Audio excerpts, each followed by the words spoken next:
February the 1st through February the 4th, 1981. Is he still with the CETA program? Where in Oregon? Tickets up there, one of the tickets was in the name of another individual who would have been conference. What kind of income do you believe it was? If we're going to run our society that way, then theoretically every time we catch a burglar, all he's got to do is give the property back and we'll dismiss the burglary charges. And like I said, I think it's a serious matter.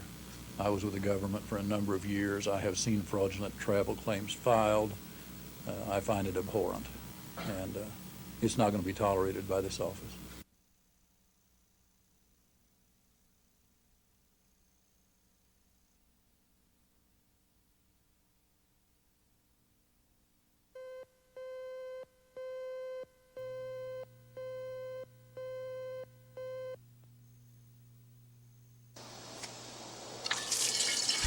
South Oklahoma City water was not a pleasant sight last night.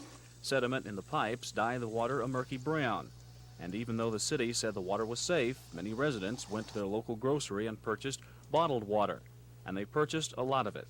This store on Southwest 59th ran out at 6 o'clock. They weren't able to restock until this afternoon. And thirsty customers just didn't drop by. They called the store. Up until 10 o'clock they called, looking for the bottled liquid. If it was water, it sold. Big containers, small containers, distilled or not distilled. Other stores probably had the same run on bottled water, something which seems to be common when the city has a water crisis. Tony Stizza, Action 4 in South Oklahoma City.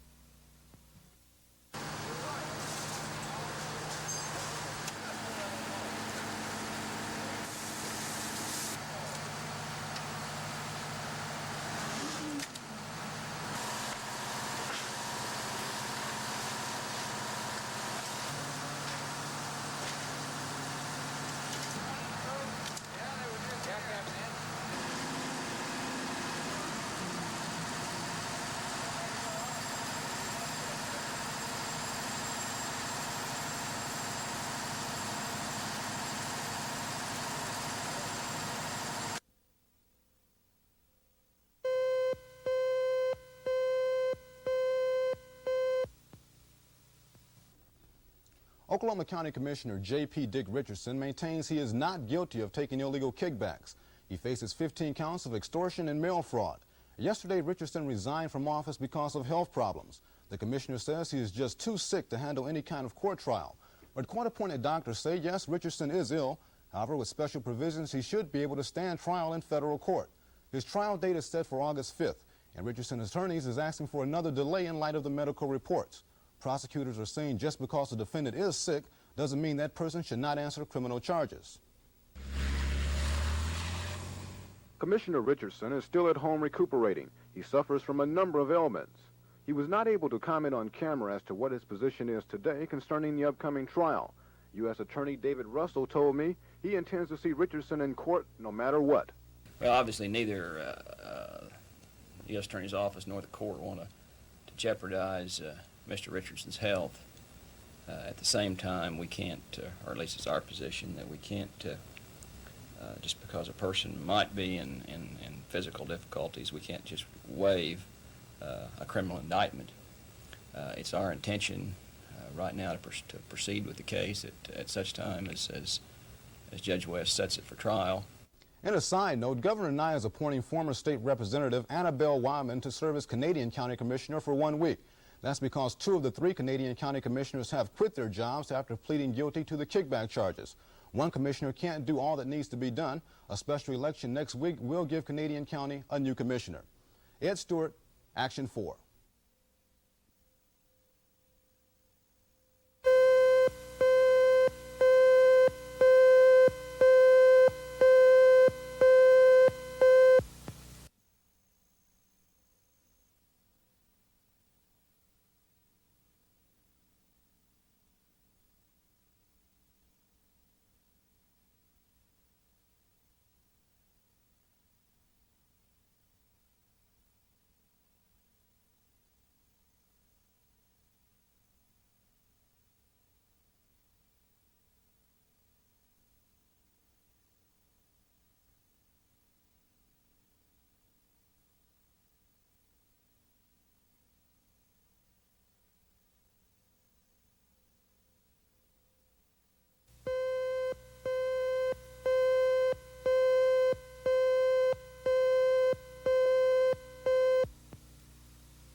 The reason that we're going to court on it is to say, hey, how the heck can you be providing or going through an action like this without taking a look at the consequences through an environmental impact statement? And that's basically the question we're asking in court.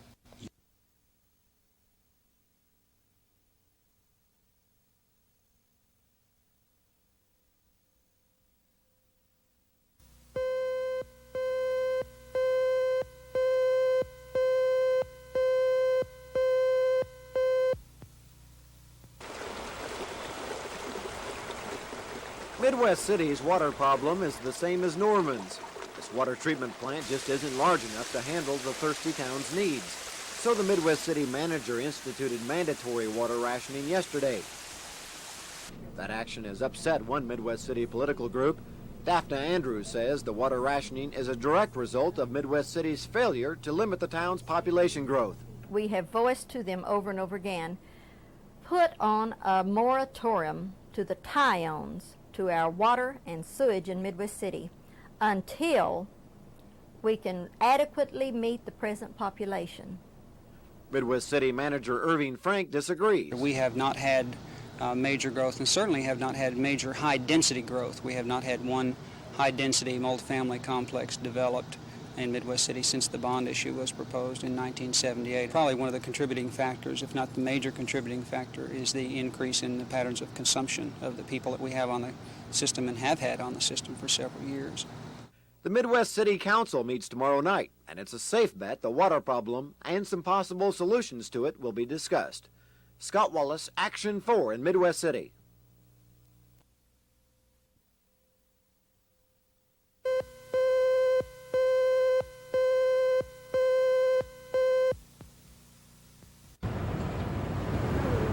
Residents in Anadarko get their drinking water from Fort Cobb Reservoir.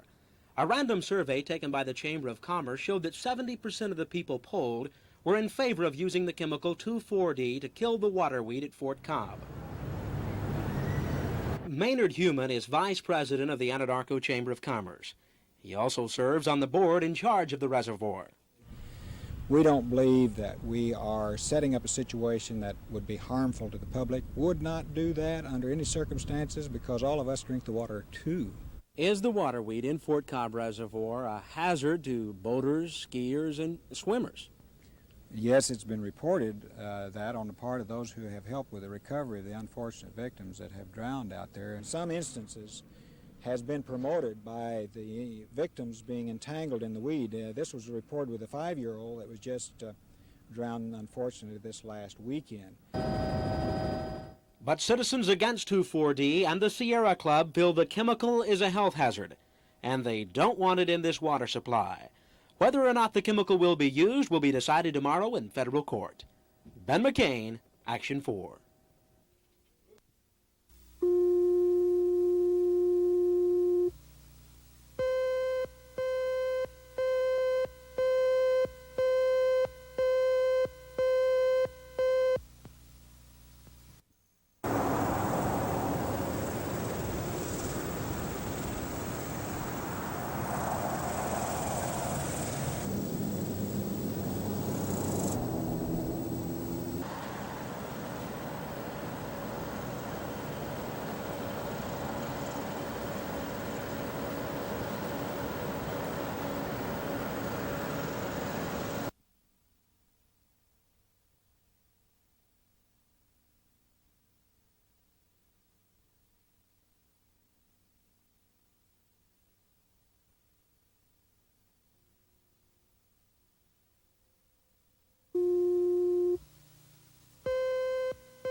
Negotiations reconvened about 2 hours ago, trying one last time to avert an all-out strike by air traffic controllers.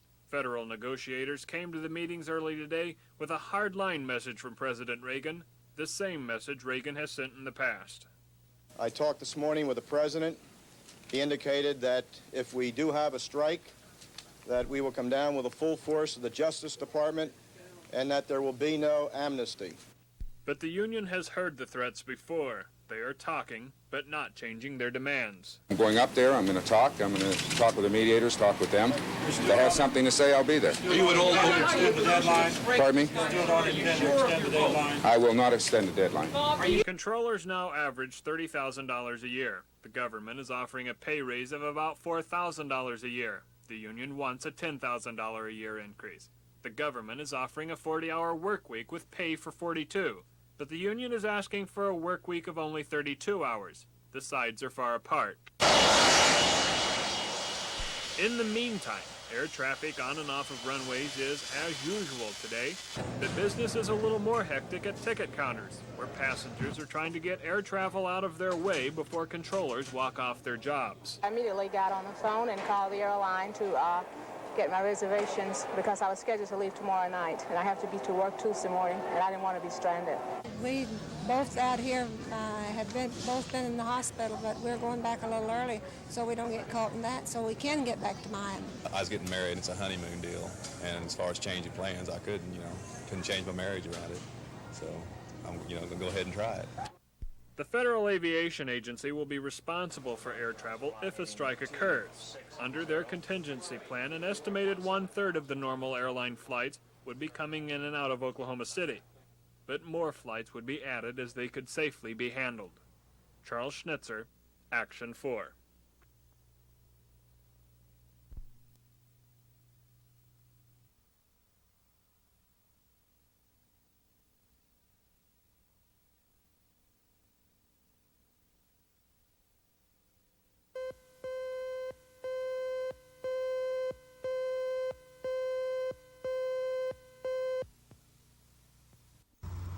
Control towers got the word to strike at about sunrise. At Will Rogers World Airport, most of the controllers for the morning shift honored the strike. A federal judge has issued a temporary restraining order against the walkout that for the most part is being ignored. At least one controller came to work at the Will Rogers Tower along with management personnel to continue operations as much to normal as possible. Airport Program Officer Rick Landis says Oklahoma City is not in bad shape today. Just worked out that today that we had a lot of people on that weren't going on strike. It appears that we're something like 50%, maybe 60% went on strike at Oklahoma City. I won't know until I get over with the rap gun what the percentages are.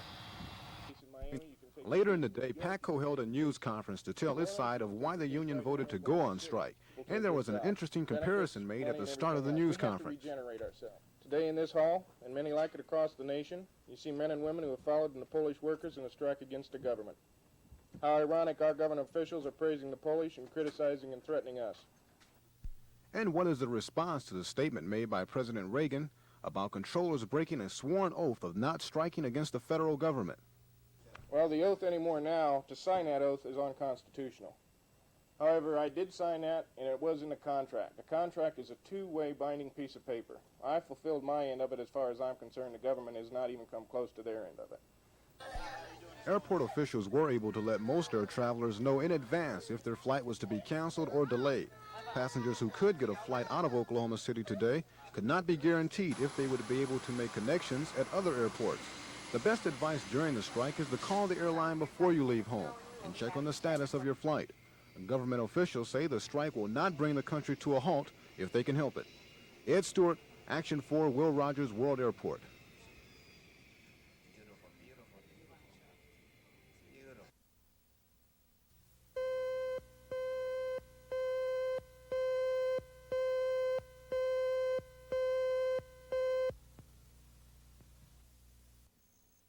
Locally, we have one that I know that will be coming back.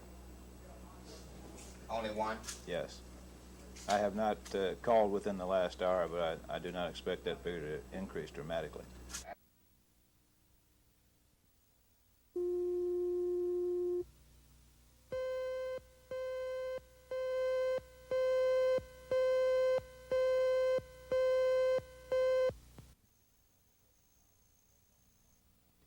This is an application filed with the State Health Department by a subsidiary of Browning Farris Industries. The application asks for a permit to build and operate a toxic waste disposal site on this land near Scipio, Oklahoma. The land is owned by State Senator Gene Stipe. During the Newsbreaker series No Place to Hide, we saw and heard the bitterness that had arisen between supporters and opponents of the proposed plant. Opponents said the plant would endanger nearby Lake Eufaula and would enrich Senator Stipe. Supporters said it would be good for the area's economy and would help prevent the illegal dumping of toxic waste. The Health Department has made its decision and has sent a letter to the parties involved. It's our opinion the application is incomplete. There's still additional information that we feel we need before we can make a final determination on that. Well, there's a lot of minor things regarding the construction of the facility, the details of construction that we feel we need to know. There's also two, I guess, major points concerning the exact location of the floodplain on the surface, the surface hydrology, and the exact location and quantities of groundwater beneath the site. Hence said Browning Farris could reapply, but for now there won't be a toxic waste disposal plant built near Scipio. Bill Ross, Action 4.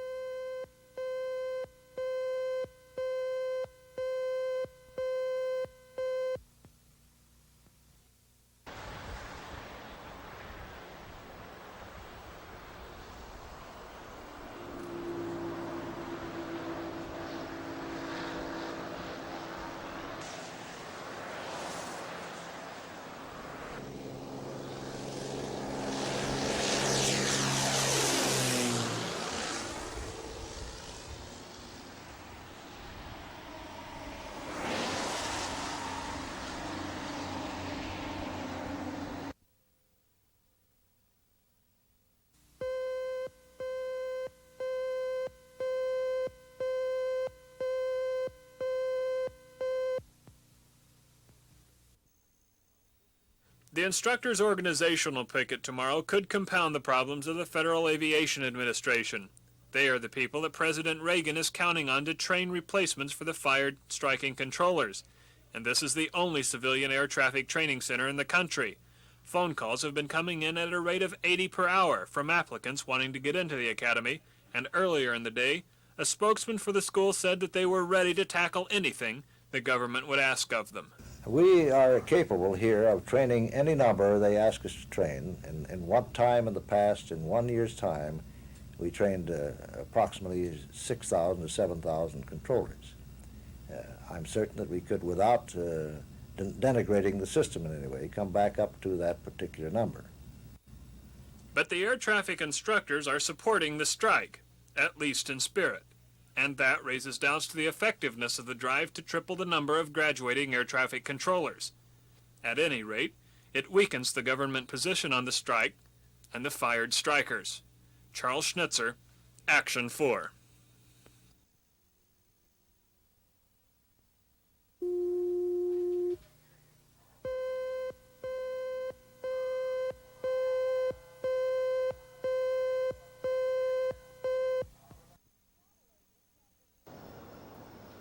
Travel agents have been busier than usual. Since flights change daily, the computer has to be reprogrammed daily.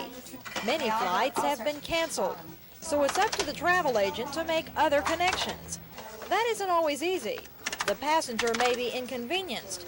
For example, a person may have an 8-hour layover, or he might have to catch a flight at an odd hour. But this travel service plans to get people where they want to go. In some instances, they're having to leave earlier to make a connection somewhere or to just get to their destination. Sometimes leaving even a little bit later or making a connection at some point rather than having a through flight. In some instances, I suppose, actually having to go by automobile to a major pickup point such as Dallas. Mrs. Musgrove says the airstrike really hasn't hurt business. Most people still want to fly, but they realize it won't be as easy as it used to be. Well, I'm being optimistic and I'm not changing any plans. I need to be there on a certain day, and I'm leaving 3 days ahead of time, just planning to get there one way or the other, maybe allow a little extra time. But How long the strike will last, only time will tell. But these travel agents are going to have to work extra hard to keep their customers happy at a time when air traffic controllers are so unhappy. Bella Shaw, Action 4 in Northwest Oklahoma City.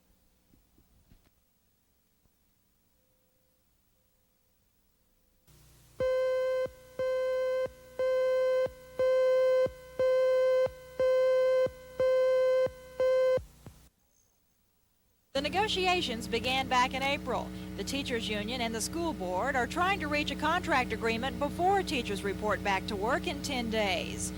But they're going to need the help of a federal mediator on topics like salary. The talks bogged down last night, and neither side is willing to move. Well, the two negotiating teams met yesterday afternoon, beginning at 4 o'clock. We worked on several articles and sections of the proposed agreement and reached agreement on a good many of them. We finally got to the point along about 11 o'clock last night that the union requested that we meet at the table again and discuss where we were on the remaining issues, and they felt like that we were at a point where neither team could make further movement at this time without outside help, and they said that they felt like that we'd reached an impasse and thought we should contact the federal mediator. Yeah, we have had a very positive and productive climate in bargaining this year, and it just seems like, as in the past, when we get down to the issues that affect the teachers in a major way, the school board and the teachers have not been able to come to agreement, and therefore we require the assistance of a mediator to be able to break whatever deadlock exists and find that secret language that will allow us to come to some kind of agreement and address the issues. Both sides admit it would be better to negotiate a contract that lasted for more than a year. That way they wouldn't have to go through months of negotiations. In the meantime, a federal mediator is expected to arrive within the next couple of days. Hopefully the mediator will be able to bring the two sides together. Bella Shaw, Action 4 at the Administration Building.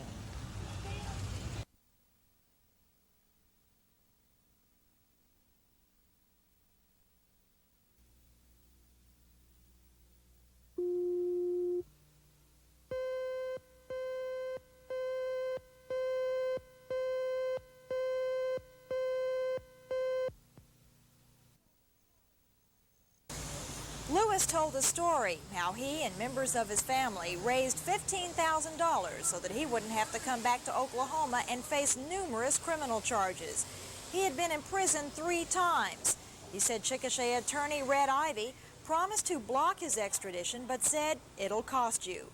The prosecution said Ivy then contacted Gene Stipe and told him to use his influence as a state senator to make sure the extradition papers never left the governor's office.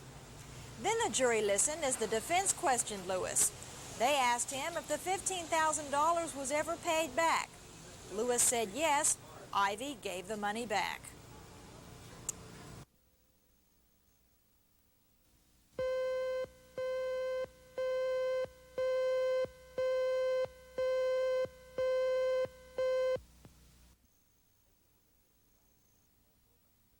Oklahoma City trash trucks haul more than 100,000 tons of garbage to area landfills each year, but the city is running out of room for its debris. So some time ago, the city council decided to try to recycle its garbage. City council member Marge Feeney says the council had no choice but to look to a landfill alternative. They had to come up with a plan that was going to compact the garbage and use it in some other fashion. It's something that they've been looking into for years, as I understand, and this seems to be innovative enough and workable that it will handle what we have. They had to have a plan. The council plan is to build a large solid waste disposal and energy recovery plant near the stockyards. The plant would recycle certain metals, convert a portion of the solid waste into methane gas, and generate electricity. However, since most of the city's garbage is collected north of the river, a garbage transfer station would have to be built on the north side of town. Trash trucks would deposit their loads at the transfer station. A large compactor would compress the trash into trailers for transportation to the Southside plant. The city is currently searching for a suitable transfer site in far north Oklahoma City. Most people would agree that something drastic needs to be done to solve Oklahoma City's garbage problem. And most people would agree that an energy recycling plant would save the city both money and energy. But the big question is where to put the Northside transfer station. Well, the Oklahoma City Council will consider that question at its August 25th meeting. Scott Wallace, Action 4, Northwest Oklahoma City.